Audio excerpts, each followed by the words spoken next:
Olá, está no ar o Mangueirosamente. O convidado de hoje é super especial porque é meu amigo querido de longas datas. Não só isso, é um cara que entende muito de cinema.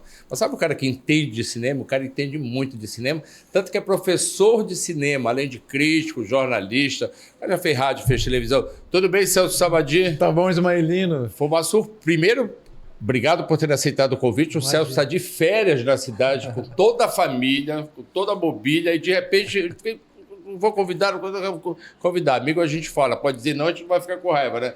E aí teve essa oportunidade de trazer aqui, que bacana. É a segunda vez que você vem a Belém? Eu acho que é a segunda ou a terceira, se não me engano. Você me trouxe 2 vezes, eu acho que em eventos aqui na cidade. É um festival da Dira Paz, exatamente. E uma palestra também. É que faz algum tempinho, não muito, né? Algum tempinho, exatamente. Tempinho, não vamos entregar assim a nossa idade. Eu tenho uma história com o Celso muito boa, né? Que eu sempre falo que o meu primeiro festival de Gramado foi o seu primeiro festival de Gramado. Foi, né? Não vou contar a data. Não precisa dizer. Não precisa. Celso, como é ensinar, ter alunos, estar numa sala de aula falando de cinema, né? Que é uma coisa que você, além de dominar, mas você tem agora uma didática para uma certa pedagogia, não é? É muito bom, Ismaelino. É muito bom. É uma coisa muito gratificante poder falar de cinema com o pessoal mais jovem, né? Porque eu dou aula no ensino superior, então eu vou pegar essa pessoa de 19, É um curso de 20. cinema. É o curso de cinema. E forma o quê? Cineastas. O curso chama Cinema e Audiovisual na Universidade de São Júlio. Pessoas que querem ser cineastas, Pessoas que querem ser cineastas, roteiristas, tem gente que vai querer ser mais na área de direção de arte ou acaba indo para montagem, mas enfim, a gente forma cineastas, né? E é muito gratificante trocar ideia com a moçada, né? Eu também aprendo muito. Essa é a tua primeira experiência como professor? Como professor universitário, sim. Eu já dei muitos anos de cursos livres no Museu da Imagem e do Som, em São Paulo, ou na Rede Sesc também, ou em instituições que eventualmente me contratavam para cursos livres, né? Mas como professor universitário é a primeira experiência desde 2018. E você passou por tudo como profissional, né, Celso? Você fez rádio, você fez televisão, rádio, televisão. Eu lembro da última vez que te vi na televisão, você estava no programa do Rony Von, era isso? Cheguei a fazer algumas participações no programa do Rony Von também. Rádio, televisão, jornalismo impresso também. Eu comecei no jornalismo impresso, na verdade, na Folha da Tarde. E depois tinha uma parte interessantíssima, eu falei de cinema, que era o Planeta Tela, né? O Planeta Tela é um site que ainda existe. Ainda existe? Ainda existe. É o meu site, na verdade, né? Eu escrevo, edito, tiro lixo, limpo a casa, essas coisas. Sim. O site, porque é uma maneira de eu me manter sempre escrevendo. É uma coisa que eu faço questão de me manter ligado. Pois é, essa coisa do escrever, você escreve como crítico. Sim. Você se considera um crítico?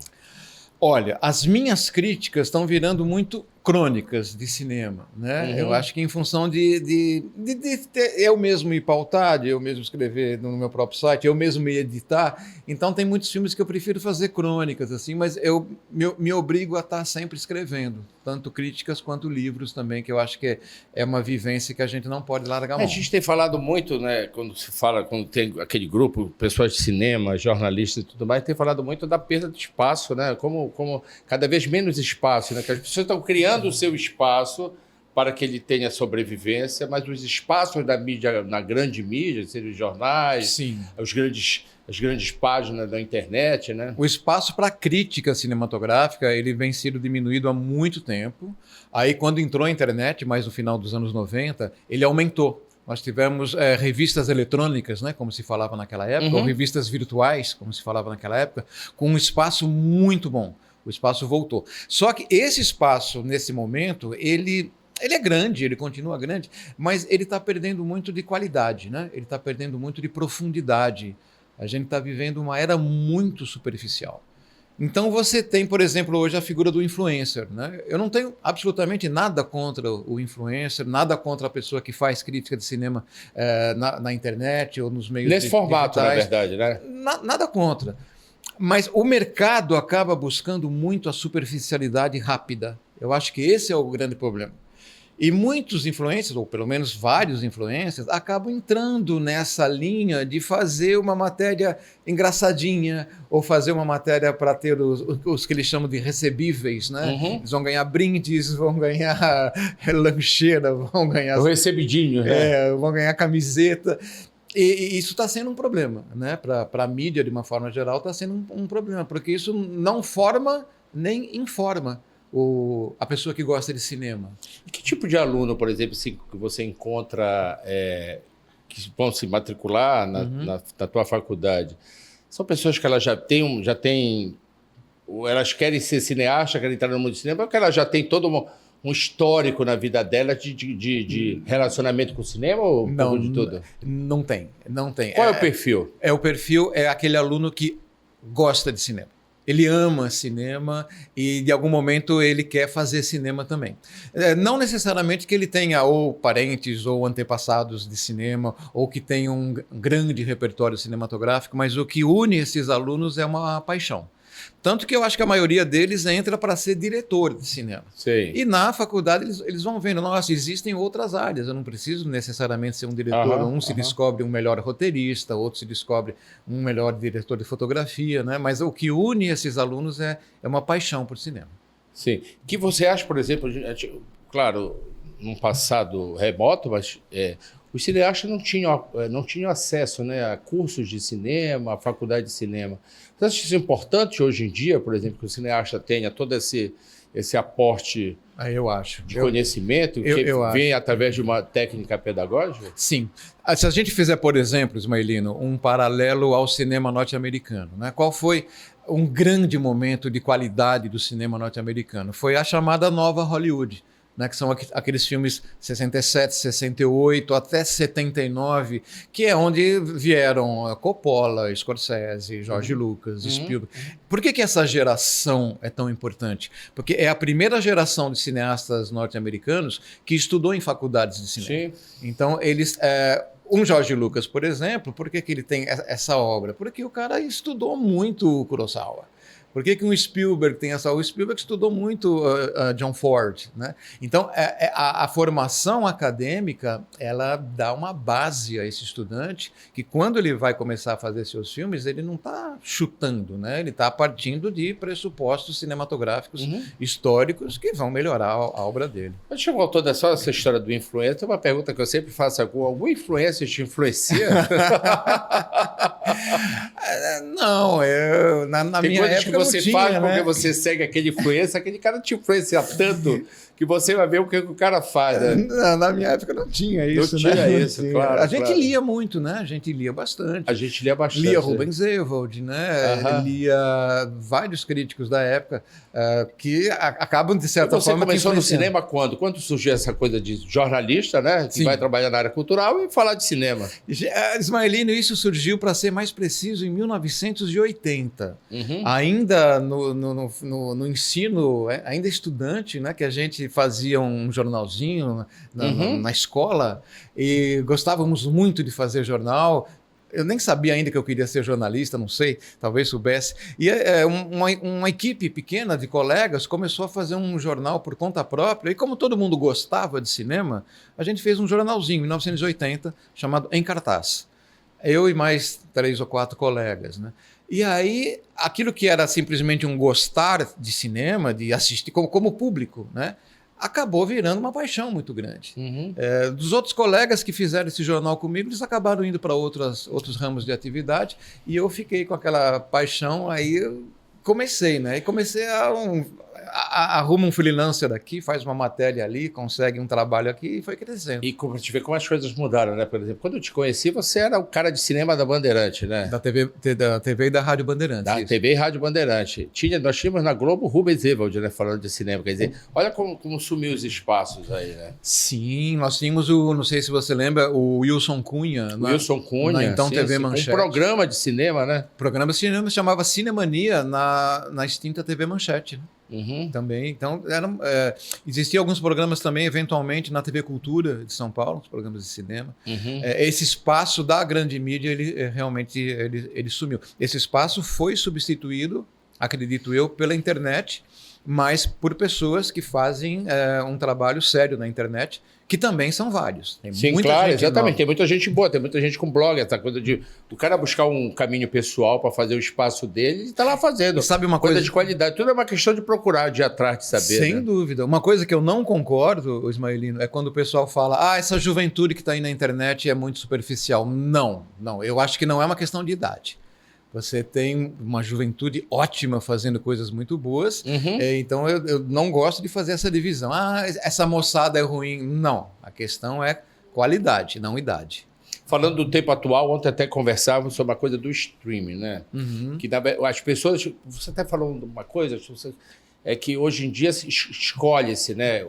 Acaba que o streaming, o algoritmo, escolhe o que você vai ver. Se eu explicar assim, isso fica interessante, porque as pessoas, na verdade, elas... Quando buscam uma coisa, elas acabam vendo aquilo que está no menu, né? Não, e tem aquela coisa do... Você viu um filme qualquer, vamos supor. Aí, já minutos depois, já tem aquela recomendação. Se você gostou desse filme, você vai gostar dele. Inclusive, agora já é uma página fixa ali daquilo, né? O algoritmo, ele vai te oferecer sempre mais do mesmo. E eu acho ele muito limitante, né? Ele não abre os seus horizontes. Pelo contrário, ele vai naquela coisa do mercado, né? Olha, temos aqui um consumidor de comédias românticas. Vamos entupi-lo de comédias românticas. Eu acho isso muito negativo. Tem como fugir do algoritmo? Eu acho apenas um sonho, uma balela. Talvez tomando um navio de Belém a Macapá, você consegue ficar 24 horas isolado no Rio. Não ligue o celular. Tem mais, né? Não existe mais isso, né? É difícil, né? Não tem como fugir. Eu não sei Qualquer coisa que você entre, site de compra, que você... Tá tudo lá, né? Os caras estão te direcionando, estão pegando o teu endereço, estão mandando sugestão para ti. A gente só não sabe se esse modelo se sustenta, né? E por quanto tempo. Tu achas que não? Eu acho que ele está entrando num nível de esgotamento, né? Já existe até movimentos mais no exterior assim de desconexão, que a pessoa não aguenta mais. Quanto tempo você aguenta na rede social? Isso em tudo, né? Até a rede social é uma coisa que você visita uma página, o que tem vindo depois tem a ver com... Eu acho que o comportamento humano é assim, né? O comportamento humano é meio que um pêndulo, né? Ele vai todo para um lado, aí cansa, aí volta todo para o lado, aí cansa de novo, e ele vai tentando achar sempre um ponto médio, como se fosse um pêndulo, assim. Porque muita gente já não aguenta mais, né? As pessoas estão vendo. Pô, você passa 4, 5, 6 horas numa rede social. Isso é loucura. Isso gera uma insanidade mental. A gente percebe, por exemplo, assim, a gente já viu o cinema morrer e reviver logo depois, né? Por exemplo, você lembra da época do videocassete, né? Da ida da fita cassete. Vai acabar o cinema. Estão sempre matando o cinema. Estão sempre matando o cinema. Pois aí, a última matança agora que teve foi durante a pandemia. Bom, agora o cinema acabou. Como é que você vê esse momento agora? Nós estamos num momento meio complicado, porque nós tivemos a pandemia que afastou muita gente do cinema, mas a boa notícia é que a retomada de 2021, 2022 para cá, ela tem sido muito rápida. Então isso prova o quê, Ismaelino? Que desde que existe televisão, quando inventaram a televisão, anos 50, agora o cinema acabou. Isso. Aí que nem você falou, VHS, anos 80, agora o cinema acabou. Acabou. Aí o DVD, que tinha uma qualidade muito melhor, agora com o DVD o cinema acabou. E não acaba. Porque... O streaming foi isso, né? Porque ele veio logo dominando e agora como é que vai ser? É que tem uma coisa que esses meios não têm, que é a sociabilidade. Não é só uma questão de ver um filme, é ver um filme com quem? Você quer ver sozinho? Você quer ver com 2 pessoas? Existem os momentos que você quer ver sozinho, existem os momentos que você quer ver com um companheiro, uma companheira. Tem uma questão da comodidade do acesso também, né? Sim, momentos que você quer ver em família, mas nada supera a experiência de você ver numa sala com 200, 400 pessoas rindo junto, se espantando junto, né? Com uma tela, uma projeção bem feita, que nem todos os cinemas têm também, né? Então eu acho que não é uma questão de aonde você vai ver um filme, se é no celular, se é no tablet, se é na sua televisão, é uma questão de com quem você quer ver o filme. E é por isso que o cinema nunca morre, porque ele é uma experiência social. O IMAX, né? O IMAX, as pessoas gritam juntas e se divertem juntas ou se assustam juntas. É uma experiência social. Dificilmente isso vai ser substituído por uma experiência individual. E há espaço para as duas. Eu acho que não precisa ter essa concorrência. Você é um espectador de streaming? De streaming, sim, não muito. Não muito, mas eu vou buscar coisas em streaming também. Eu ainda prefiro a tela grande, né? Ainda prefiro um cinema, ainda prefiro o conforto no cinema. No cinema você não se distrai, ninguém toca o telefone. Você não deveria ligar o seu celular, ainda que muita gente ligue, né? Que é um absurdo. Né? Não, eu já vi gente assim na fila da frente, na poltrona, a pessoa mexendo em Facebook. Eu digo, se a pessoa está assistindo o filme, a pessoa está consultando o Facebook. Hoje ou ontem eu vi uma manchete em alguma rede social, não, em algum veículo bem interessante, que dizia assim: há quanto tempo você não assiste a um filme sem pausar? Não é?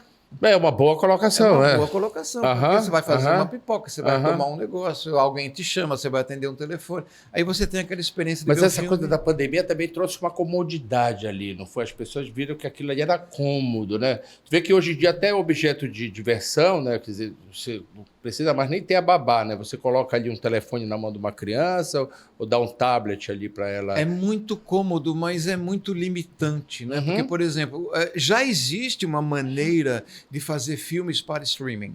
Se você for acompanhar os lançamentos em streaming, você começa a perceber que esteticamente e narrativamente eles estão muito iguais. Eu vejo muito esteticamente, muito. Parece que já tem um formato, né? O que a gente antigamente chamava de enlatado. Exatamente. É bem colocado. É o enlatado, só que é streaming, né? Porque antigamente os filmes eram distribuídos nas latas. Nas latas, aí exatamente. As latas chegavam nas emissoras e tal. E hoje você tem essa expressão. Então começa daquele jeito, baseado num caso real. Aí tem um letreiro que conta mais ou menos, se posiciona dentro do filme, aí tem uma narrativa completamente clássica e cronológica, com todos os como é que eu vou dizer, os vícios de roteiro, né, do cinema comercial, aí encerra com a foto da pessoa real que foi retratada durante o filme, e tudo muito igual. Você pode ver esses filmes, Ismaelino, contando no relógio. O momento em que tem a virada de roteiro, o momento que tem a segunda virada de roteiro, e isso é ruim para o cinema, né? Tudo que é fórmula é ruim para a arte. E teve uma coisa que aconteceu, não sei se concordas comigo, mas, por exemplo, assim, durante a pandemia, porque o que estava dominando as salas de exibição, os multiplexes, as salas de shopping e tudo mais, né, já que o cinema de rua acabou, foram os filmes de super-heróis, né? E a gente percebe agora que tem uma queda, né? Tem uma baixa, né? Deu uma cansada. Exatamente. O público já... Sim. Que não é mais aquele adolescente, mas foi uma pessoa que ficou maior e tudo mais... meio que rejeita hoje. As grandes bilheterias não são mais os filmes de super-heróis. Faz parte da história do cinema, são os ciclos, né? Como teve os ciclos dos filmes épicos nos anos 50, aí você tem a Ben-Hur. Filme desastre, né? Do desastre nos anos 70. Isso faz parte da própria concepção de um filme como produto de mercado, né? Tudo vai cansando. Agora, tem uma coisa no streaming que eu acho mais séria do que isso de tudo estar sendo formatado de uma maneira enlatada, como você disse bem. Tem um modelo de negócios no streaming, Ismaelino, que eu acho completamente nocivo para o cinema brasileiro, que as plataformas de streaming elas estão comprando projetos de minisséries dos produtores brasileiros. Então, assim... Uma plataforma multinacional de streaming chega num produtor brasileiro e fala assim: olha, eu gostei do seu projeto, eu vou comprá-lo. O que significa isso? Que a plataforma de streaming ela fica com todos os direitos autorais. É diferente de você ser um cinema, exibir um filme brasileiro, você, enquanto cinema, pega a sua porcentagem de bilheteria, mas você não é dona do filme. Imagina, Ismaelino, cinemas, salas de cinema multinacionais comprando os filmes brasileiros. Chegou o Walter Salles, é o seguinte: eu vou comprar a Central do Brasil, agora ele é meu. Você nunca mais vai ganhar um centavo cada vez que eu passar de novo esse filme. Sim. É o que está acontecendo nas plataformas de streaming. E isso é seríssimo, isso é muito nocivo. Essa relação de trabalho já levou até um movimento, né, em Hollywood, de contra os caras roteiristas. Isso foi mais dos roteiristas, mas agora é mais amplo aqui para o Brasil, porque é o produto de uma forma geral. Você compra o produto inteiro. Então, por exemplo, vamos supor uma situação hipotética. Isso que eu falei não é real, tá? Em relação ao Central do Brasil. Mas vamos supor, o streaming compra o Central do Brasil. Aí um dia o Walter Salles quer fazer, eu quero fazer o Central do Brasil 2. Eu quero fazer cartas de Dora, eu quero fazer... Não pode. A personagem é nossa, a ideia é nossa, o roteiro é nosso, nós compramos tudo isso de você. Então isso não é mais seu. O que você acha das séries? Olha, eu tenho menos contato com as séries por uma questão de tempo. É uma coisa que eu não consigo acompanhar muito. Eu vi uma muito boa chamada Gini é um Gênio. Já fizeram muitas depois dessa, Ismaelino? Não tenho nada contra as séries. É questão de falta de tempo. É questão mesmo. de tempo. Eu também acho a mesma coisa. Eu sempre faço uma matemática na minha cabeça. Eu vou assistir uma série que tem 5 episódios. Quantos filmes eu devo assistir? Quantos filmes eu vou assistir nesse tempo que eu estou passando pelos episódios? Quando não é temporada, para mim, aquilo me assusta. Temporada, vem aí essa primeira...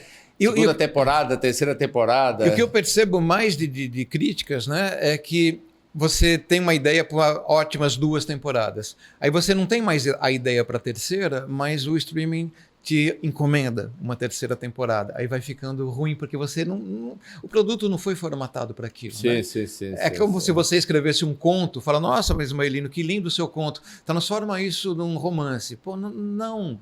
A formatação dele é conto, é para ser rápida. Eu não posso transformar num romance, mas eu te pago para você transformar num romance. Você acha que, por exemplo, essa relação também do streaming com o cinema brasileiro ela ainda é muito ruim, né? Olha, a questão... Eu digo o cinema feito para cinema, exibido, lançado no cinema. Olha, a gente não pode jamais cuspir no prato que comeu, né?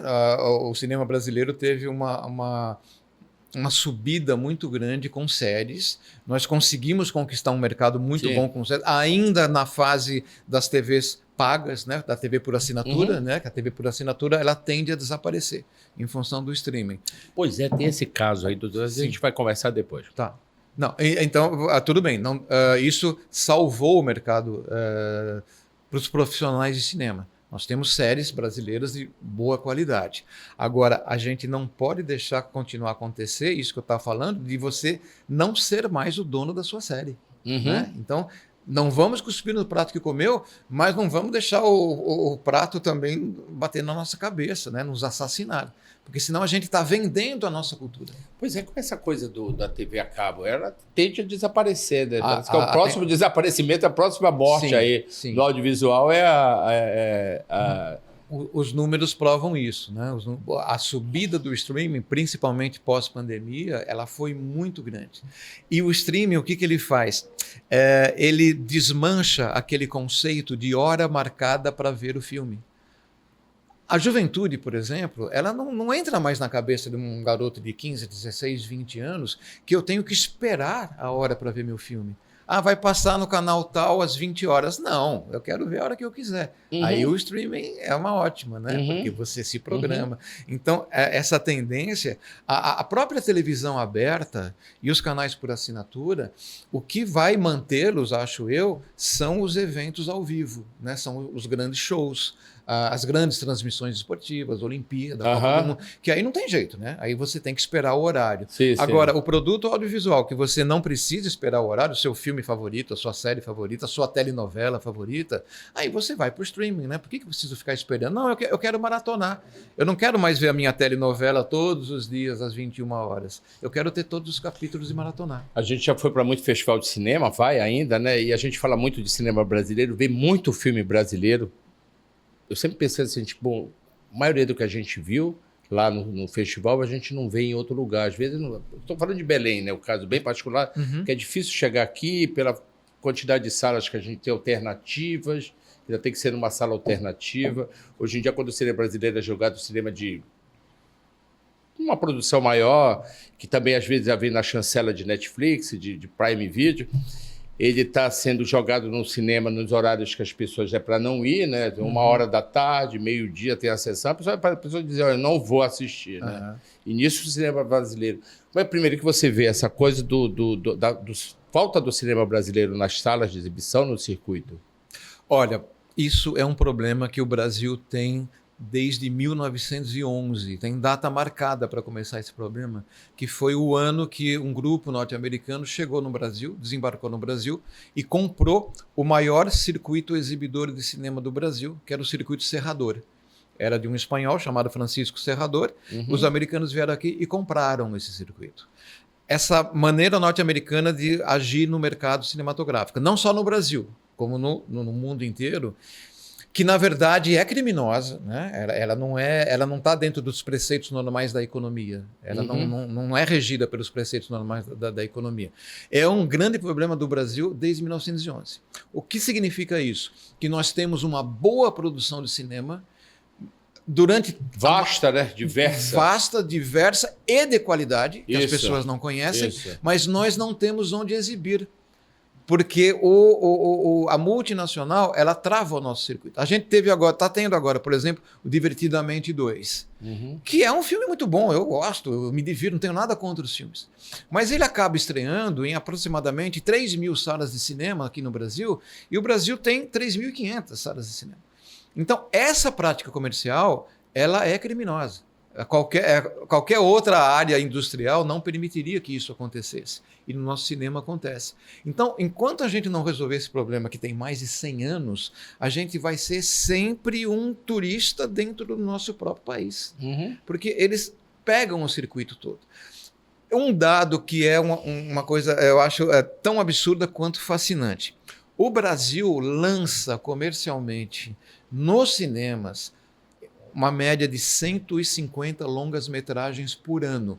São 150 longas-metragens brasileiros lançados comercialmente nos nossos cinemas. Eu não estou falando de festival, de mostra especial, nada disso. É comercial. Desses 150, quantos a gente ouviu falar? Quantos a gente sabe que Quantos filmes nós vimos em festivais que ganharam festivais e saíram super premiados? Esse filme não teve um lançamento. E quando foi lançado, que nem você falou, meio-dia. Né? O que é um lançamento comercial? É um lançamento que fica em cartaz pelo menos em um horário, pelo menos em uma semana. Né? Aí, vamos lançar. Aí lança meio-dia, 2 horas da tarde, uma salinha aqui, uma salinha ali. Nós não conseguimos concorrer com o mercado norte-americano em termos de verbas de divulgação. Sim, verba de divulgação, isso é muito importante. E esse lobby político, todos deles, né, que acontece. Então, a gente está nesse beco sem saída há mais de 120 anos. E essa discussão da cota de tela, que a gente já sabe que foi aprovada, na verdade, a cota de tela é tantos por cento, isso não é nosso, não é Brasil, na verdade isso é uma coisa que o mundo inteiro, para preservar o seu audiovisual. Isso é fundamental. O pessoal fala, você pode obrigar o cinema a exibir, mas você não pode obrigar o público a assistir. Não é esse o pensamento. Veja bem, tudo que você compra importado, você tem as leis que protegem a indústria nacional. Seja um automóvel, seja um perfume, seja uma roupa. O cinema não. Então, o cinema não é para ter lei, o cinema não é para ter regulamentação. A cota de tela existe no mundo todo. E existe há décadas, não é uma coisa... Essa discussão de que fala que o cinema vive de incentivos, vive às custas do governo, precisa de patrocínio, não sei o que. Isso é uma bobagem, né? Todo o cinema do mundo inteiro vive de incentivos, inclusive o norte-americano. Inclusive o norte-americano. O norte-americano também tem várias leis de proteção, tem várias leis de incentivo. E isso não é só o cinema, né? É a cultura de uma forma geral. Muita gente não gosta de entender que cinema é cultura. Tem uma frase que eu acho muito bonita, não sei de quem falou. Um país sem cinema é uma casa sem espelho. E eu diria um pouco mais, é uma casa sem espelho e sem janela. Né? É a nossa cultura, a gente olha para fora, a gente se vê refletido no nosso espelho, na nossa cultura. Então, as leis, as políticas públicas, elas são mundiais. Qualquer país que tenha uma mínima produção cinematográfica, ela tem políticas públicas. E qualquer indústria, aí sem falar de cultura, mas indústria, tem as políticas de proteção ao seu produto nacional. Se não vira um liberalismo maluco, onde todo mundo faz o que quer, regulamentação não é censura. Regulamentação é regulamentação. Já pensou, Ismaelino, se não tivesse regulamentação das leis de trânsito, por exemplo? Sim. Eu cruzo a hora que eu quiser, do jeito que eu quiser, ando na mão que eu quiser. Isso é o que está acontecendo, por exemplo, nas redes sociais. Não tem regulamentação. Você quer regulamentar? Você quer censurar? Não, eu quero regulamentar, não é censura. O cinema também tem que ter, senão não funciona. Já tem uma certa ala que fala aí tem liberdade de expressão. Quer dizer, liberdade de expressão passou a ser qualquer coisa que... Todos nós temos liberdade de expressão. Sim. Agora, se eu aqui nesse microfone hoje faço uma calúnia contra você, você me processa. Eu tive a liberdade de me expressar Só que eu fui criminoso, eu caluniei. Uhum. Isso é em toda a área da atividade da comunicação, em toda a área da atividade humana. Não tem vida sem regulamentação. Celso, você também já é, né, na verdade, escritor, né? Você escreveu, inclusive, um livro que o título é divertidíssimo, do cinema mudo. O cinema mudo, vocês ainda não ouviram nada, né? É um dos livros que eu mais gostei de ter escrito, que conta a história do cinema mudo, desde o comecinho até outubro de 1927, que é quando o cinema começa a ficar falado. E tem ideia de fazer outras coisas aí? Porque eu acho que também tem pouco dessa literatura, né? Olha, Ismaelino, eu vou dar uma informação aqui em primeiríssima mão, que não saiu em lugar nenhum. Tá para sair daqui a, sei lá, uma semana, 10 dias, já tá na gráfica em fase final, o meu livro mais novo, que se chama New Nouvelle, que é um estudo sobre 3 grandes movimentos do pós-Segunda Guerra do cinema europeu, que é o neorrealismo italiano, a New Wave britânica e a Nouvelle Vague francesa, né? Por isso que ele chama New Nouvelle. É um livro, é o meu livro mais recente que está saindo, daqui a pouco já está aí no mercado. Escuta só, como é que você vê esse cinema moderno? Porque tem pessoas que dizem assim, o melhor do cinema já foi feito, o cinema já morreu, já está no passado. É uma discussão horrorosa isso, né? Principalmente quando se trata de arte. Né? Dizer que a inspiração, que a arte morre é ruim, né? O Peter Bogdanovich, ele parou de fazer cinema falando assim, não, todos os bons filmes já foram feitos. Ele falou isso faz o quê? Faz uns 40 anos já, né? Não, isso é um papo saudosista que eu não embarco. Eu não embarco, que nem o pessoal fala, nossa, não se fazem mais filmes como antigamente. Eu falo, ainda bem, né? Ainda bem, porque a gente tem que evoluir, né? Olha, voltamos ao cinema, voltamos à sala de cinema. Vamos falar de comportamento, né, das pessoas hoje em dia na sala de cinema. Eu já vi gente, por exemplo, com garrafa de 1,5 litro de Coca-Cola que levou a pizza, né? Com a pizza, Porque antigamente tinha obrigatoriedade, o cara não podia entrar no cinema se não tivesse comprado na lanchonete do cinema, né? Parou isso, pelo menos, né? Porque também tá errado. Como a maioria como a maioria dos cinemas estão em shopping, a gente comprando pizza. Outro dia eu vi uma pizza, um cheiro de pizza. A gente conseguia até descobrir qual era o sabor. Louco isso, né? Além, é claro, do eterno celular, né? Olha, Ismaelino, eu acho que isso não é uma questão do cinema, eu acho que é uma questão comportamental que as pessoas estão pensando de uma maneira muito individualizada. Eu acho que cada vez mais a gente perde o sentido do social. A gente perde o sentido da convivência, do respeito com quem está do lado, do respeito com o grupo, né? Estamos nos fechando cada vez mais em nós mesmos, né? Se você parar para pensar, a gente falou agora há poucos minutos, né, da invenção da televisão. Quando inventaram a televisão nos anos 50, ela era o grande entretenimento familiar. Ela ficava na sala para a família. Aí a indústria foi precisando vender mais televisões. Aí você faz a televisão pequenininha para ir para a cozinha, cada um tem a sua televisão. Hoje cada um tem o seu celular, né? Então você está individualizando o comportamento das pessoas e elas estão perdendo o bom senso de viver em conjunto, ou dá licença. Eu posso fumar? Eu te incomodo? Eu posso deixar minhas coisas aqui? Eu te incomodo? Então, isso não é assim. As pessoas estão malvadas, as pessoas são ruins. Não, elas estão perdendo essa sociabilidade.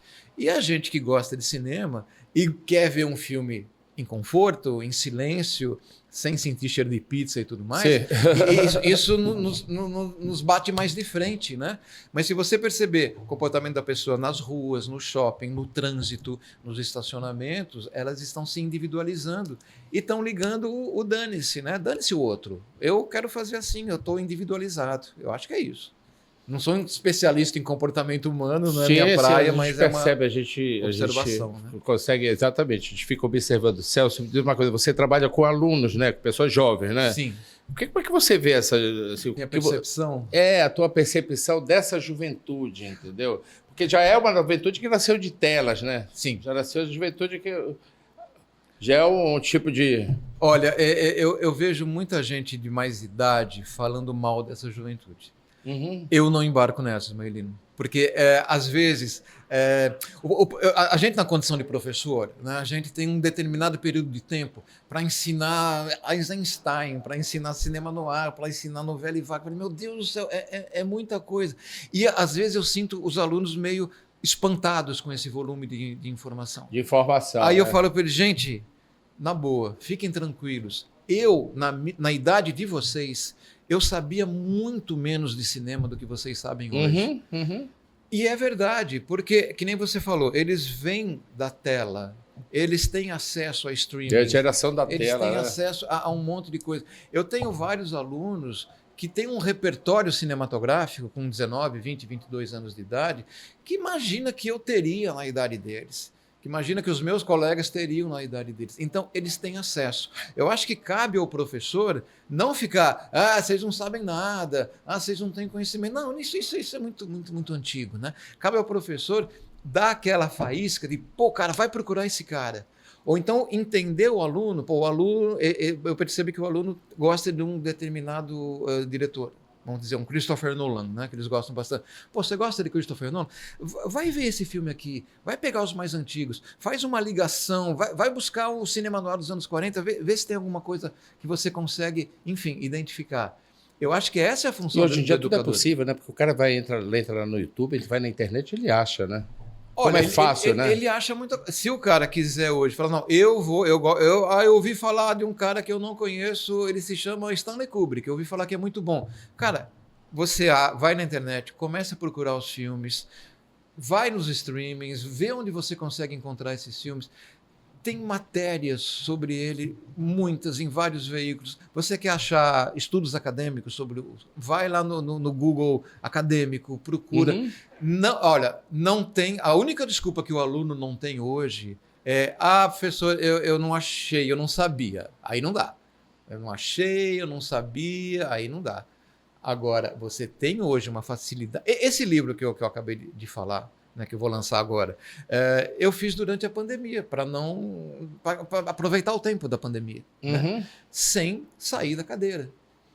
Baixando vários filmes que eu conhecia e quis rever, e que eu não conhecia e revi, vendo materiais de outros estudiosos, de outros professores, vendo materiais italianos, ingleses. Tal. Mas eu não sei italiano. Cara, vai se virando que você vai achar um tradutor e você vai entendendo. A desculpa que eu não admito do aluno é não deu. Não, porque deu. A gente, Ismaelino, a gente tinha dificuldade de achar filmes antigos. Né? A gente corria numa cinemateca. Tá? Hoje Cineclube, né? Cineclube, você acha. Então, eles têm essa...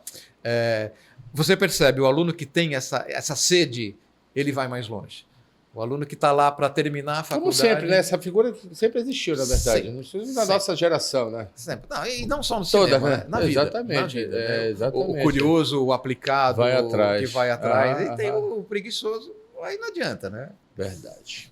Celso, prazer conversar contigo. Já acabou. Mas antes de terminar, eu quero que você fale dessa sua experiência paraense. Como é que é um paulista aí? Resolveu fazer uma aventura, né? Porque foi no mapa, escolheu Belém do Pará, e vamos aqui, e já fez várias coisas que nunca são previstas, mas já está indo para o Marajó, já vai para o Macapá. Olha, a minha esposa, que está aqui, inclusive, e a gente gosta muito de conhecer o Brasil.